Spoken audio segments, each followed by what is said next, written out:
કિશન દિનેશ કુમાર પંચાલ. એમાં લગભગ 70 મૃતકોના કેસો હતા, 35થી વધુ કેસો હતા.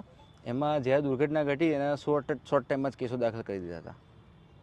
અને એમાં આખરી નિર્ણય એવો આવ્યો છે કે તાજેતરમાં 21/12/2024ના રોજ નામદાર મોરબી ગ્રાહક અદાલતે કેસોને સિવિલ કોર્ટમાં તબદીલ કરવા માટે હુકમ કર્યો છે.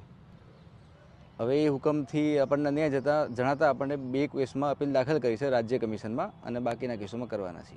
એમાં નામદાર કોર્ટે સિટી સિવિલ કોર્ટમાં કેસ તબદીલ કરવાનો હુકમ કર્યો છે અને સમરી સ્વરૂપે કેસ ચાલી ના શકે એવું તારણ આપીને એવો હુકમ કર્યો છે. જ્યારે આ કેસ સમરી સ્વરૂપે સાબિત થઈ શકે એવો હતો એટલા માટે આપણે પડકારવાના છે હુકમ. એમાં અંદર એવું લખે છે કે 21/12/2024ના રોજ હુકમ વાંચી સંભળાવ્યો. હવે વાંચી સંભળાવવા માટે કોર્ટ ખુલ્લી હોવી જોઈએ અને જજો હાજર હોવા જોઈએ. જ્યારે 21/12 મોરબી કોર્ટ બંધ જ હતી.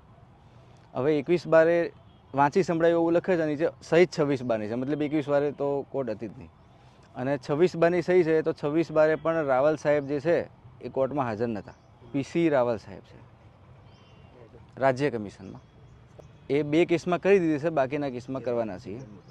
13/2ની મુદત આવેલ છે જે થઈ ગઈ એમાં.